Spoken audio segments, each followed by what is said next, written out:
अपनी ताकत का पता लगता है, अपनी स्थिति का पता लगता है।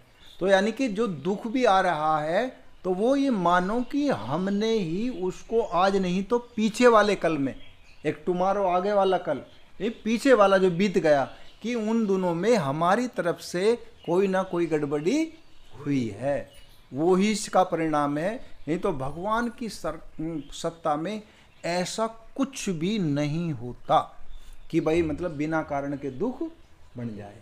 तो वो जो सूत्र मैंने तुमसे बुलवाया है, अब उसका अर्थ सुनो कि संपूर्ण सृष्टि आनंद कंद भगवान से ही प्रकट होती है, आनंद कंद भगवान से ही चलती है और आनंद कंद भगवान में ही विलय होती है।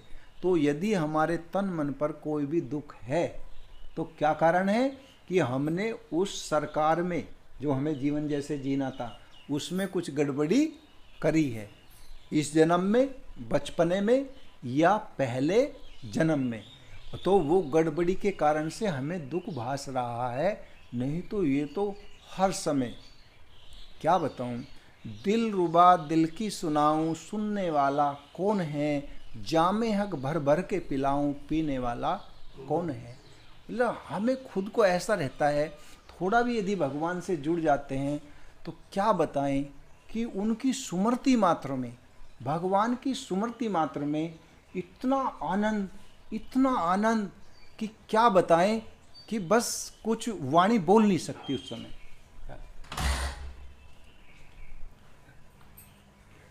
तो वाणी उस समय बोल नहीं सकती, यानी कि हमारी इंद्रियां उस आनंद को वाणी के माध्यम से या किसी माध्यम से प्रकट करने में समर्थ नहीं होती, क्योंकि वो आनंद वो सीमाओं वाला नहीं है, वो अनंत आनंद है। अनंत आनंद, आनंद ही आनंद, अति आनंद, उत्तम आनंद, अनंत आनंद, अपार आनंद, शांत आनंद, सत आनंद, चित आनंद, घन आनंद, सच्चिदानंद घन। यानी कि इतने प्रकार के आनंद होते हैं कि भगवान कौन सा आनंद कब दे रहे हैं ये कोई हिसाब किताब नहीं है। तो अब हमें इस सत्संग के माध्यम से ये पता चल गया होगा कि दुख तो शारीरिक हो या मानसिक, उसमें मूल कारण हम ही है, मूल कारण हम हैं। तो हमें सबसे पहले यदि ठीक होना है, दुख से रहित होना है, तो अपने ही घर, अपने ही पूजा के कमरे में, अथवा यहाँ जैसे माथा टेकोगे पंचमुखी हनुमान जी पर अथवा राधा कृष्ण जी पर, तो वहीं बैठकर मन ही मन याद हो या ना हो कि प्रभु जी आप तो समाके हैं और हम अंधे हैं, हम तो अज्ञानी जीव हैं, हम क्या जानते हैं, आप हमारे अंदर बाहर की हमसे ज़्यादा हमारे भी आप ही जानते हो। जो भी मेरे से अभी तक गलतियां हुई मैं उनको, उन सब की क्षमा मांगता हूँ प्रभु। और ये प्रभु जी के सेवक से हमारे लिए प्रभु ही, हनुमान जी भी भाई सर्व समर्थ, सब कुछ करने में समर्थ हैं कि हनुमान जी क्षमा करो, क्षमा करो, क्षमा करो। 3 बार क्षमा मांगनी है। बहुत से ऐसे हाथ जोड़कर बस, अरे बहुत से तो इतनी फुर्ती करें, मतलब इतने हाथ नीचे नहीं टिकता, इतने तो चल दें, इतनी जल्दी का भूत सवार रहता है। अरे भाई जब हमें पीड़ है, जब हमें ज़रूरत है, तो हमें क्या करना है कि शांति से प्रार्थना तो करनी चाहिए, शांति से प्रार्थना। अब प्रार्थना कब होगी? जब तुम रुकोगे। तो वहाँ रोज कीर्तन होता है और कितने लंबे समय से वहाँ साधु संत बैठ के जब तप करते हैं, कितने ब्रजवासियों के माथे वहाँ टिकते हैं। तो इस प्रकार से जब वहाँ बैठोगे, थोड़ी देर अगर बैठ जाओ और प्रार्थना करो, शांत हो जाओ, तो मतलब जो तुम्हारा महीने भर में लाभ होने वाला नहीं है वो 10 मिनट में हो जाएगा। ठीक है। तो हमें क्या करना है कि दुख हमारा जितनी गहराई में है तो हमारी प्रार्थना उससे भी गहरी होनी चाहिए। तो ये तो आपके व्यवहारिक उपाय आपको बता दिए सत्संग के माध्यम से। अब एक छोटा सा उपाय और है, अगर वो किसी के समझ में आ जाए तो समझ में आता ही उसी क्षण दुख खत्म। अब देखो, लेकिन बात है समझने की, जितनी बुद्धि तुम्हारे अंदर है वो सारी की सारी लगा दो उसे समझने में। अगर समझ में आ जाए तो तत्काल। अब वो ऐसे समझना है कि जैसे माना आप हमें अपने घर का सही एड्रेस बता दो, तो देर सवेर पहुंच जाएंगे। पता पूछते पूछते जब लिखित रूप में एड्रेस होगा, भाई टाइम लगेगा, पैदल जाएं, तुम गाड़ी से आए होंगे, मान ले पैदल जाएं तो टाइम लगेगा, लेकिन पहुंच तो जाएंगे। ऐसे ही जो हमारी यात्रा चली हुई है, तो हमें एक भ्रांति हो गई, एक भूल हो गई। जैसे पैदल यात्रा करते हैं, कहीं हमें बुखार उखार भी हुआ, पैदल यात्रा करी तो कहीं कई दिन रुकना पड़ जाता है, तो फिर पता शरीर और मन क्या कहे, जब वहाँ जी लगा सेवा हो बढ़िया, भाई बेचारे महाराज जी को बुखार आ रहा, भाई सेवा अच्छी करिए, दूध भी रोटी भी। तो जब तीसरे दिन चौथे दिन शरीर ठीक हो जाए, चलने का नंबर आवे, तो मन क्या कहे, यार यहीं रुक जाओ, बहुत अच्छा मन लग रहा, खाने पीने को मिल रहा, यहीं रुक जाओ, मतलब मन में फतूर आ जा, उस चीज़ को अपनी मानने लगे। तो ऐसी हम कहाँ से आए हैं सब, हम गोलोक धाम से आए हैं और भगवान श्री कृष्ण जी के परिवार से हैं। तो हम इस बात को मानो या ना मानो, कहाँ से आए हैं, भगवान के गोलोक धाम से। और भगवान ने भेज दिए, कैसे भेज दिए, जैसे आप अपने बच्चे को कहीं दूर पढ़ने भेज दो, ठीक है ना, और वहाँ पढ़े और उसे आराम से, फीस तो पिता करता है जमा, हॉस्टल की भी और अपने पढ़ाई की भी, तो बच्चे को तो वहाँ आराम रहेगा। और वो वहीं हॉस्टल में बढ़िया पढ़ाई कर ले, और बढ़िया पढ़ाई करके और फिर मतलब जो भी डिग्री लेनी वो ले ले। तो जो अच्छे चतुर लड़के होते हैं, बच्चे कोई भी हों जो चतुर हों, तो उन्हें हॉस्टल में से ही कंपनियां उठा लेती हैं कि अगर बच्चे ने इतनी रैंक प्राप्त करी है, तो उसके ऐसे बच्चों को हम जानते हैं कि जो घर मतलब पढ़ाई करके एक हफ्ता भी छुट्टी नहीं मिली, कंपनी ने तुरंत उन्हें मतलब अपने अंडर में वो कर लिया, और फीस उनके सब मतलब कि इतना पैकेज देंगे हम, और ऐसे बच्चों को मतलब ले लेते हैं कंपनी वाले। तो यानी कि उन्होंने पढ़ाई की, मेहनत की। तो इस प्रकार से अब फिर जब नौकरी एक ऐसी चीज़ है, जब वो लग गई तो फिर शादी वाले भी अपने नज़दीकी मंडराने लगते हैं। अब वहाँ सोचे भाई घर वालों को तो घर को मनाना पड़ेगा, और वे तो वो करेंगे, लड़की थोड़ी सी अदर बिरादरी की या कुछ है, तो लड़का क्या करेगा कि चुपी अपना कागजों पे शादी वादी करके काम फाइनल। जब माता पिता का फ़ोन आएगा तो कहेगा जी मुझे आने की ज़रूरत नहीं है, मैं आ नहीं रहा, मेरी लगी सर्विस, मतलब पूरा बात नहीं बताने का। वो कहेंगे भैया आ जा, शादी वादी तेरी उम्र ऐसी हो रही है, हम भी अपने फारिग हो, कि ना तुम ये चिंता छोड़ दो, टेंशन छोड़ दो, माता पिता को कहेगा टेंशन छोड़ दो। तो यानी कि फिर वो रहते रहते साल 2 साल में पता लगेगा, तो फिर जब शादी होगी तो खर्चा बढ़ गया, फिर उसे अपनी नौकरी वो जो काले सिर वाली आएगी तो वो एक पैसा भी घर भेजने नहीं देगी। जो कर्ज करके या परेशानी से पैसा इकट्ठा करके माँ बाप ने पढ़ाया, तो वे कर्जे वाले मांगेंगे भाई तू तो नहीं कहते जब मेरे लड़के की नौकरी लग जाएगी और मैं वापस कर दूंगा, अब तो तेरे लड़के की नौकरी भी लग गई। अब वे मांगे पैसे, अब वो उस पर फ़ोन करे, वो राजी खुशी भी नहीं पूछता, वो तो राजी खुशी भी नहीं पूछता। अब माँ बाप, अब एक बात बताओ, इस स्थिति में क्या करेगा कि वहाँ केवल किस लिए भेजा था, पढ़ाई के लिए, और उसने क्या कर लिया कि खर्चे का स्रोत भी अपने आप ही बना लिया। जब खर्चा वहीं हो गया, गृहस्थी परिवार वहीं हो गया, तो वो घर कैसे दे। ऐसे इस गांव की घटित घटना मैं बता सकता हूँ कि जो जमीन तक बिक गई, मकान भी बेच कर शहर में बना लिया, और बच्चे बहुत बड़ी नौकरी पे और उनकी घरवाली भी नौकरी पे, पर माँ बाप अभी कीर्तन ही कर रहे।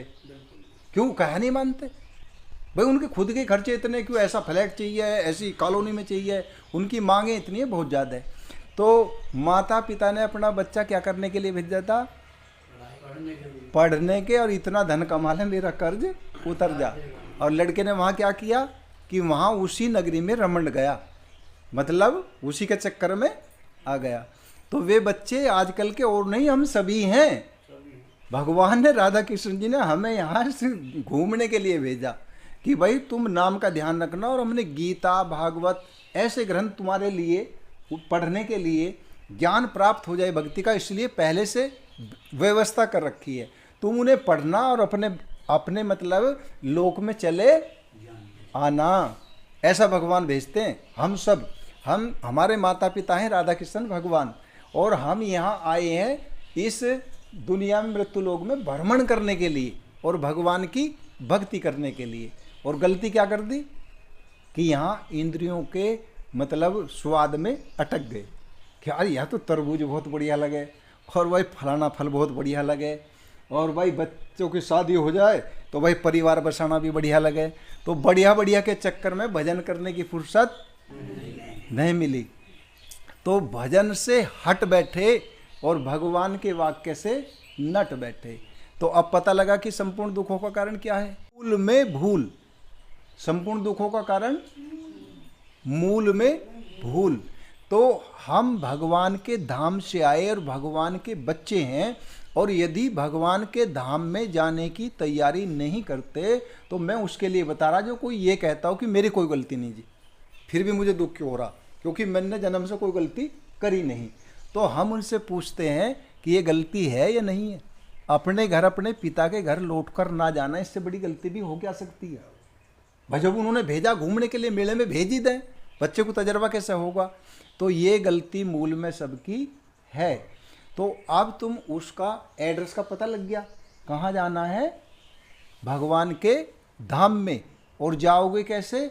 भक्ति करने से। और ये पता बता दे कि प्रथम भक्ति संतन कर संगा, और संत का संग जब मिलेगा तो सत्संग का प्रसाद आपको ऑटोमेटिक मिलेगा।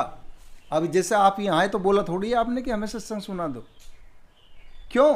कि जिसके अंदर जो भरा है वो ही करेगा, जिसके अंदर जो भरा है वो ही छलकेगा। तो इसीलिए, क्योंकि संत जो हैं वे होते हैं दूरदृष्टि वाले। दूरदृष्टि मतलब वे आप जहाँ तक का देखते हो वहाँ तक का तो देखते ही हैं, उससे आगे का भी बहुत कुछ देखते हैं, जानते हैं। तो आप एक दुख कुछ समय के लिए मिटाना चाहते हैं कि बुखार तो ऐसी चीज़ है, उतर जाएगा फिर चढ़ जाएगा, चढ़ जा, साल में 1-2 बार चढ़ जाता है सबको। लेकिन संत क्या चाहते हैं? जो भगवान चाहते हैं।